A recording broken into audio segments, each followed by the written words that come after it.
성경은 자녀들인 저와 여러분들에게 부모님께 순종하고 공경하라라고 가르치고 있습니다. 성경은 부모님께 순종하는 것이 옳고 바람직하고 마땅하다라고 말씀합니다. 또한 하나님께서는 십계명의 5번째의 계명을 우리에게 주셨는데 그 5번째의 계명은 잘 아시듯이 부모를 공경하라라고 하는 계명을 우리에게 주셨습니다. 특히 여기에서 부모를 공경하라라고 할 때 부모라고 하는 단어의 원래의 히브리어의 원문을 보면 너의 아버지와 너의 어머니를 공경하라라고 아주 구체적으로 명령해 주고 있습니다. 하나님께서는 부모에게 순종하고 공경하는 자들을 축복하시겠다고 약속해 주셨습니다. 오늘 본문에도 보면 부모님에게 순종하고 공경하라라고 또 한 번 강조하고 있습니다. 자, 부모님께 순종하는 것과 공경하는 것, 특별히 오늘 본문에는 이 두 가지가 강조되고 있습니다. 순종과 공경. 그러면 순종은 어떤 의미고 공경은 어떤 의미냐, 이걸 좀 구분해 볼 필요가 있습니다. 순종이라고 하는 것은 부모님에게 공경을 다하고 또한 부모님을 존중하고 여러 외적으로 나타나는 모습들을 순종이라고 할 수 있고요. 공경이라고 하는 말은 순종 이전에 내적인 우리의 마음 상태를 말해주고 있습니다. 특별히 하나님께서 십계명의 5번째 계명으로 내 부모를 공경하라라고 했을 때 이 공경이라고 하는 단어는 뭐냐면 무겁게 여기라라고 말하는 것입니다. 물론 우리 어머니는요 살이 많아서 되게 무거워요 이런 의미가 아니라 가벼이 여기지 말라는 말이죠. 또 하나 가치 있게 여기라, 또 부모에 대해서 항상 존중하라, 부모님의 존재에 대하여 중요하게 여기라 라고 하는 의미를 말해주고 있습니다. 자, 모든 자녀들에게 하나님께서는 부모님을 가볍게 여기지 말고 존중하라 라고 명령을 하고 있죠. 특별히 연로하신 부모님이 있는 자녀들이라면 더더욱 부모님에 대해서 귀하게 여기고 하나님께서 말씀하신 것처럼 부모님이 살아계신 그 존재 자체만으로도 감사하고 기뻐할 수 있어야 된다는 것입니다. 그래서 잠언 23장 22절을 보면 이렇게 기록되어 있어요. 너를 낳은 아비에게 청종하고 내 늙은 어미를 경히 여기지 말지니라. 이 말씀은요, 권사님이신 저희 어머니가 목사인 저에게 언짢을 때 자주 하시는 말씀이셨어요. 내 늙은 어미를 경히 여기지 말라고 성경에도 기록되어 있는데 너는 왜 그러냐? 이렇게 말씀을 하시면 저는 변명의 여지가 없어요. 성경 말씀으로 저희 어머니는 간혹 저희를 혼낼 때도 있고 언짢은 말씀을 전하실 때도 있는데 그게 성경의 말씀이니 거역할 수 없을 때가 종종 있습니다. 여기에서 경히 여기지 말라라고 하는 말씀은요, 무시하지 말라라는 의미입니다. 때때로 이런 말들 듣지 않습니까? 연로하신 부모님이 버겁습니다. 또는 부모님이 아프니 돈이 많이 들고 참 얻을 것도 없는데 이젠 모두 다 이게 자녀들의 큰 짐입니다 라고 하는 분들도 종종 있습니다. 그러나 성경은 우리에게 말해요. 늙은 어미를 무시하지 말고 가벼이 여기지 말고 존중하고 가치 있게 여기며 또한 그분들의 우리 부모님들의 존재만으로도 감사하는 자녀가 되어야 한다라고 말씀해주고 있습니다. 또 오늘 본문에서도 이렇게 말해요. 그런데 주 안에서 순종하라 이렇게 표현되어 있습니다. 만일 주 안에서 순종하라라고 했을 때 부모님이 예수를 안 믿는 분이라면 어떻게 해야 될까요? 또 개중에는 부모님으로부터 여러 상처와 또한 아픔을 준 그 부모님들은 과연 공경하고 그분들의 말까지도 순종해야 할까요? 여러분들이라면 어떨 것 같습니까? 그런데요, 부모를 공경하라라고 하는 메시지가 주어진 십계명은 출애굽기에도 기록되어 있고 신명기에도 기록되어 있고요. 또 십계명의 5번째 계명을 오늘 우리가 읽었던 본문에서도 다시 한번 언급해주고 있고 많은 성경에서 부모님을 함부로 대하지 말라고 말씀하는 모든 성경들을 다 뒤져봐도 부모가 부모의 어떤 삶의 태도나 어떤 조건에 따라서 부모를 공경해야 하는 조건을 말하지 않고 그 어떤 조건도 제시하지 않고 공경하고 부모에게 순종해야 한다라고 성경은 우리에게 교훈해 주고 있습니다. 훌륭하고 누구에게나 인정받을 만한 부모만 공경하라라고 말하지 않는다는 것입니다. 나의 부모님이기에 나를 이 세상에 태어나게 하신 분이기에 그 이유만으로도 부모를 공경해야 한다라고 성경은 말해주고 있습니다. 자, 부모를 공경할 수 있는 방법, 또한 부모에게 순종해야 하는 여러 가지 구체적인 방법들이 많이 있을 겁니다. 그 가운데서 저는 오늘 한 가지만 함께 나누고자 합니다. 그러면 어떻게 부모를 공경해야 할까요? 부모 공경의 첫걸음은 무엇일까요? 오늘 본문과 함께 우리가 묵상하고자 하는 베드로전서 4장 8절을 한번 보시죠. 베드로전서 4장 8절 우리가 다 같이 읽습니다. 시작. 무엇보다도 뜨겁게 서로 사랑할지니 사랑은 허다한 죄를 덮느니라. 성경은 우리에게 말합니다. 부모 공경의 시작이 사랑이래요. 사랑하라라고 말씀합니다. 사랑한다고 고백하고 표현하는 것부터 부모를 공경하기 시작할 수 있다라고 표현합니다.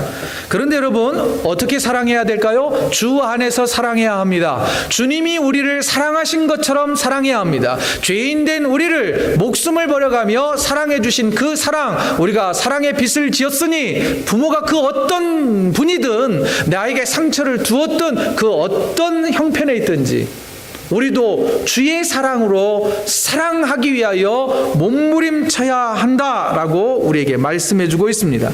그럼에도 불구하고 여러분, 이 말씀 자체가 십계명의 말씀과 오늘 에베소서의 말씀이 너무 부담으로 다가오는 분들이 있을 겁니다.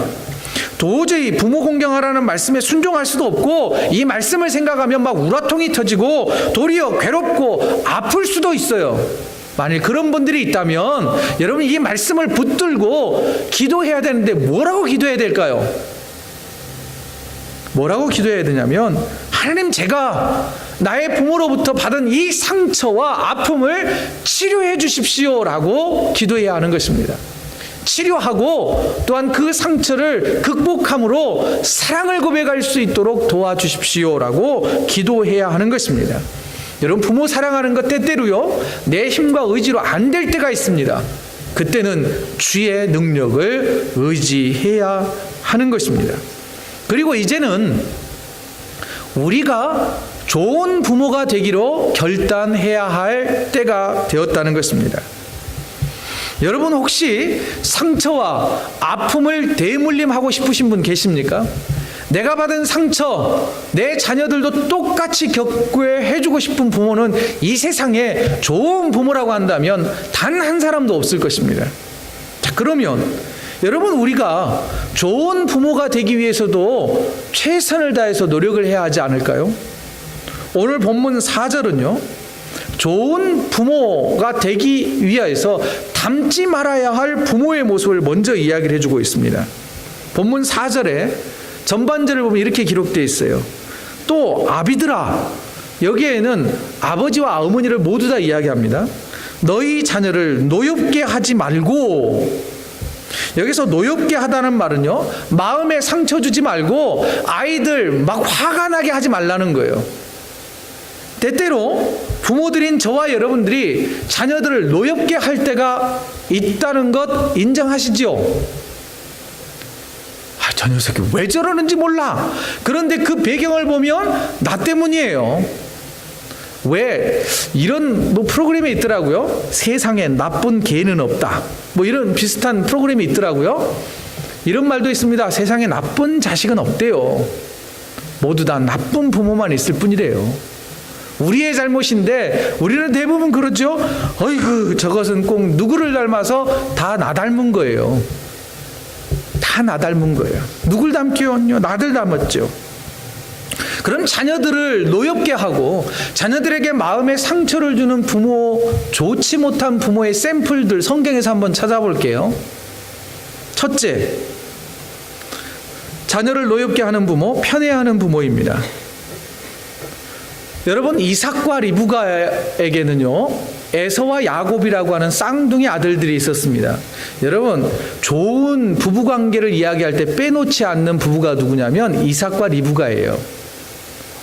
만남 자체가 아주 성경적이거든요. 그런데 이 두 부부도요, 아버지는 에서를 사랑하고 엄마는 야곱을 사랑해요. 그래서 결국은 어떻게 됩니까? 형제가 불화하잖아요. 20년 동안 서로 떨어져 살잖아요. 그리고 또한 결국은 그 편애로 인하여서 야곱은 그의 엄마 죽음도 지키지 못합니다. 임종도 지키지 못해요. 또 그 편애를 받았던 야곱은 어떻게 합니까? 야곱과 그의 아내 라헬은 12아들들 가운데 요셉을 지극히도 사랑합니다. 사랑받는 자녀는 모르죠. 사랑받지 못하는 형제들이 어떻게 했나요? 그를 노예로 팔아버리지 않았습니까? 그 일로 인하여서 형제들의 갈등이, 여러분, 죽여버리자 그러잖아요. 죽여버리자고. 그런 갈등이 어디서부터 오나요? 편애로부터 온다는 거예요. 다행이다. 나는 아들이 하나만 있으니까. 다행이다. 나는 딸이 하나만 있으니까. 뭐 그럴 수도 있어요. 그러나 여러분, 하나인 아들이라도 잘 키우시기를 바랍니다. 잘 키워야 돼요. 또 하나 볼까요? 비윤리적인 모습을 자녀들 앞에서 서스름 없이 행하는 부모. 우리가 다윗을 함부로 막 폄하하는 것 자체가 여러분들 부담스러울 수 있어요. 왜냐하면 우리는 다윗에 대한 너무 좋은 이미지를 갖고 있기 때문이죠. 그런데 다윗 왕은요, 어떻게 했습니까? 한 여인을 흠모해서 빼앗지 않습니까? 사람을 죽이면서까지 말입니다. 그런데 그런 아버지를 본 비윤리적인 모습을 바라보았던 다윗 왕의 아들 압살롬이 어떻게 했는지 아세요? 보란 듯이 아버지가 저질렀던 죄를 똑같이 답습하고 있습니다. 여러분, 혹시 우리들은 이것 말고도 비윤리적인 삶을 살면서도 아랑곳하지 않고 괜찮다고, 어떻게든 뭐로 가든 서울만 가면 된다고, 어떻게든 이기기만 하면 되는 거 아니냐고, 여러분, 이런 생각 품고 있지 않습니까? 자녀가 보고 있다니까요. 또 볼까요? 수단과 방법을 가리지 않고 내 욕심을 채웠던 두 부모가 있습니다. 누가 있느냐면요, 역대하 21장에 등장하는 아합 왕과 그의 아내 이세벨이 있습니다. 자신의 왕권을 지키기 위해서 선지자들을 죽이려고 했고요, 실질적으로 죽이기도 했고, 남의 포도원을 탐내서 그 사람 죽이고 빼앗아 버렸어요. 온갖 나쁜 짓을 다 했단 말입니다. 수단과 방법을 가리지 않고 내 욕심과 내 권리를 지키려고 했단 말이에요. 그런데 그런 부모 밑에서 자란 아달랴라고 하는 딸이 있는데요, 이 딸은요, 괴물이에요. 괴물. 왕권을 지키기 위해서 시동생들 다 죽이고요, 그리고 자기 남편 죽고 아들이 왕위를 차지하자 얼마 지나지 않아서 아들이 1년 만에 죽어요. 그러자 자기가 왕 되기 위해서 손자들 모두 다 죽이고 자기가 6년 동안 황후의 노릇을 합니다. 이런 사람이 어디 있습니까? 누구에게 배워요? 수단과 방법을 가리지 않고 욕심 채우고 자신의 권리를 유지하려고 했던 그의 아버지 아합 왕과 그의 어머니 이세벨을 보고 그대로 보고 답습하는 거 아닙니까? 여러분, 기성세대들의 모습, 저와 여러분들의 모습을 보면서 자녀들이 분을 품어요. 왜 그러느냐고. 아빠는 목사 아니냐고, 집사님 아니느냐고. 말은 하지는 못하지만 마음으로 화가 나면서 왜 엄마 아빠 때문에 우리가 욕먹게 되느냐고, 이런 표현을 쓰는 경우가 있습니다. 여러분, 교회 안에서와 교회 밖에서의 말과 행동이 다르잖아요. 달라요. 여러분, 저와 여러분 때문에 주님의 거룩한 이름이 욕먹어서야 되겠습니까? 주님의 몸된 교회가 욕먹어서는 안 되죠. 그러나 우리의 삶이요, 자녀들에게 정말 부끄러울 만큼 서스름 없이 하나님 없는 것처럼 살아가는 우리의 모습을 볼 때에 참 우리들의 삶과 말과 행동을 다시 한번 점검해 보아야 할 때입니다. 누구를 탓할 때가 아니에요. 부모의 모습과 행동으로 인해서 상처받는 아이들이 많이 있대요. 많이 있어요. 저와 여러분들이 우리의 자녀들을 노엽게 하지 않도록 항상 조심하고 항상 순결하고 항상 믿음 안에 거하는 저와 여러분 되어지기를 원합니다.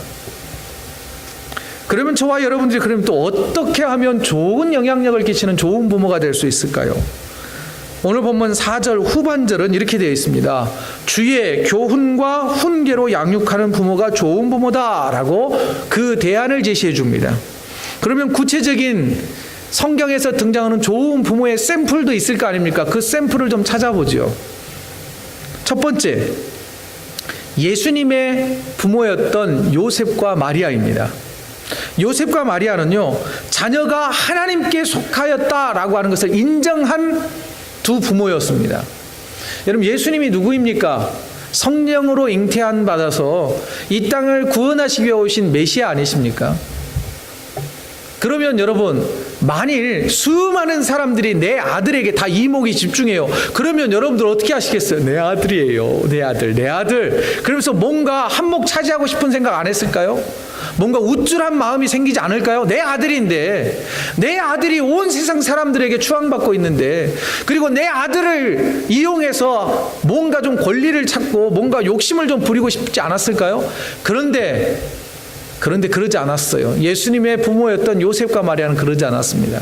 철저히 메시아 되시는 예수님이 십자가에 달려 죽는 그 순간까지도 철저히 주님 앞에, 하나님 앞에 자기의 아들 예수를 다 온전히 다 맡겼단 말이에요.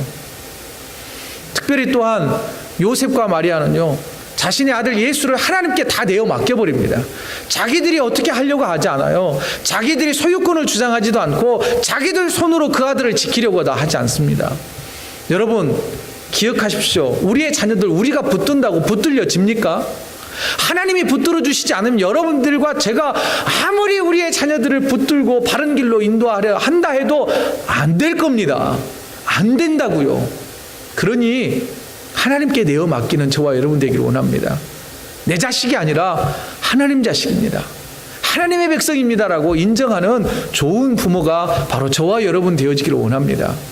악착같이 자녀들을 사랑해야죠. 그러나 마지막 순간에 있어서는 주님께 모든 소유권을 넘겨드릴 수 있는 그런 부모가 좋은 부모인 것이지요. 두 번째는요, 기도로 자녀를 낳고 믿음으로 양육하는 사무엘 선지자의 어머니였던 한나가 있습니다. 여러분, 과연 여러분들 자녀를 낳을 때 기도하고 임신하고 또한 엄마 뱃속에 있을 때 9개월여간 또는 또 일찍 나온 애들도 있으니까 아무튼 이렇게 출산할 때까지 끊임없이 기도하는 그런 부모였습니까? 그렇게 하고 싶어도 이제는 몸이 안 따라줘서 못하겠죠. 또 한 번 하면 잘할 수 있을 것 같은데, 그러나 이제는 그것이 이제 가망이 없다면 이미 잘 커가고 있는 우리의 자녀들 한나와 같이 정말 믿음으로 양육하기 위하여 최선의 노력을 하는 그런 부모가 되어지기를 원합니다. 한나는요, 그 아들 사무엘이 3살에서 약 5살 젖된 후부터 하나님 앞에 바쳤습니다. 그 아들을 제사장 수업을 하게 해요. 엄마와 떨어져 삽니다. 여러분, 그 어린 아이를 집으로 데려가고 싶은 마음이 얼마나 많았을까요? 그런데 하나님과 약속한 게 있었기 때문에 이 한나는 어떻게든 이 아들이 신앙교육 잘 받아서 훌륭한 영적 리더로 제사장으로서의 사명을 잘 감당하기를 원했습니다. 그래서 그 아들 만나러 매해 제사드리러 예배드리러 성전에 올라갈 때마다 그 어머니는 결단을 해요. 뭘 하면서 결단을 하냐면, 당시 제사장들이 입던 옷이 뭐냐면 겉옷이라고 하는 제사장들만이 입는 옷이 있었어요. 사무엘상 2장에 보면 사무엘의 어머니 한나가 1년에 한 번씩 성전에 올라갈 때마다 그 아들이 이제 제사장 수업을 받는 그 어린 아들이 입을 베옷을 직접 만들어서 아들에게 건네줍니다. 이게 무엇을 의미할까요? 하나님께 드려진 이 아들이 믿음 안에 잘 자라나 영적 리더가 되기를, 하나님, 제가 이 아들에 대하여서 욕심 부리지 않기를, 신앙 교육하는 걸 방해하지 않기를 제가 결단합니다라고 하는 그런 행동 언어가 아니었을까요? 여러분, 신앙으로 잘 교육하기를 위하여서 몸부림치는 저와 여러분 되기를 원합니다. 여러분, 이슬람은요, 코란을 공부할 때 자녀들이 코란을 잘 이해하기 위해서 과외 선생을 들인답니다. 말 다 했죠? 말 다 했습니다. 과연 우리는 신앙의 말씀이요, 생명의 말씀인 이 하나님의 말씀을 가까이 하도록 하고 있는지. 저도 할 말 없습니다. 우리 자녀들 앞에서 이 말씀을 읽고 찬양을 듣고 기도하는 이 모습을 잘 보여주는지. 흔히 이런 말 있죠. 영어 잘하는 것은 영어에 자꾸 노출되어야 된다고. 여러분, 좋은 믿음을 전수하기 위해서는 내가 자녀들에게 많은 모습으로 신앙의 모습을 보여주어야 할 줄로 압니다. 그 부모가 누굴까요? 좋은 부모였던 사무엘의 어머니 한나였습니다. 마지막, 디모데의 외할머니 로이스와 유니기가 있습니다. 이 두 분은요, 그의 아들이었고 손자였던 디모데에게 좋은 신앙을 물려주었어요. 그 외할머니와 어머니가 물려준 신앙을요, 누가 평가했느냐면 사도 바울이 평가했을 때 너무 신실하고 정말 너무 좋은 믿음을 가졌노라고 디모데 전후서에 보면 이 디모데를 칭찬하는 내용이 등장을 합니다. 여러분, 좋은 신앙을 우리의 자녀들에게 또는 손주 손녀들에게 정말 대물림해 줄 수 있는 그런 부모가 되어지기를 결단하는 저와 여러분 되기를 원합니다. 여러분, 이런 문장 아세요? Children see, children do. 아이들은 본대로 따라한답니다. 좋은 것도 본대로 따라하고요, 나쁜 것도 본대로 따라합니다. 여러분, 우리의 식성도 닮아갈 뿐만 아니라 더러운 성격도 닮아가고요, 고집스러운 그것도 닮아가고, 심지어는요, 우리의 영성도 우리의 자녀들이 닮아간다는 거 아십니까? 그러면 두려워요. 솔직히 두렵습니다. 그러므로 사랑하는 성도 여러분, 주의 교훈과 훈계로 양육하는 부모가 되어지기를 원합니다. 그런 부모란 하나님께 우리의 자녀들을 맡기는 부모요, 기도로 낳고 믿음으로 키우는 부모이며 좋은 신앙을 유산으로 물려주는 부모인 것입니다. 해가 갈수록 참 부모 역할을 하기가 더 힘들다는 생각을 자주 하게 됩니다. 부모 노릇하기가 힘들어요. 너 다른 생각하지 마세요. 은우가 진짜 말썽꾸러기구나, 그런 생각하지 마시고요. 그렇지 않습니까? 한 곰이 넘기면 또 한 곰이 부모 역할을 해야 하는 일이 끊임없이 있기 때문이에요. 그렇다고 어렵다고 포기할 수도 없지 않습니까? 하나님이 우리를 부르실 때까지, 목숨이 다하는 날까지 부모의 역할은 계속 주어져 있습니다. 그러므로 우리가 부모의 역할을 감당하기 위해서 필요한 건 뭘까요? 만일의 경우에 좋은 부모님으로부터 좋은 성품과 삶의 태도와 신앙을 본받았다면 감사하시고 그걸 이어가십시오. 만일 내가 좋은 신앙과 좋은 삶의 태도를 부모님들에게 전수받지 못했다고 한다면 나의 아빠 되시는 하나님께 구하십시오. 하나님이 우리의 아버지 되시기 때문에, 아버지, 제가 어떻게 하면 좋을까요? 내가 어떻게 하면 우리의 자녀들을 잘 이끌고 잘 신앙으로 양육할 수 있을까요? 물으십시오. 그러면 그 아버지께서 그 방법을 알려주실 것입니다. 말씀을 정리하죠. 사랑하는 성도 여러분, 하나님께서는 우리에게 명령하십니다. 내 부모를 공경하라, 그리고 순종하라. 이 명령에 순종하는 저와 여러분 되어지기를 원합니다. 그리고 공경과 순종의 시작은 뜨겁게 사랑하는 것부터 시작되어지는 겁니다. 사랑하면, 그리스도의 사랑이 충만하면 허다한 허물을 덮을 수 있기 때문입니다.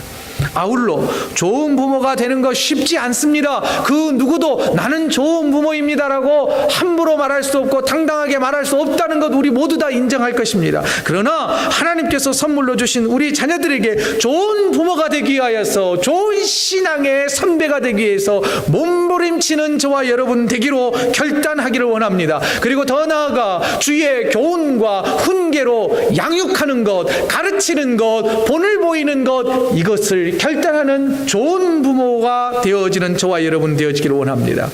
마지막으로 오늘 본문인 에베소서 6장 4절 말씀을 다시 한번 읽고 말씀을 마치겠습니다. 다 같이 읽습니다. 시작.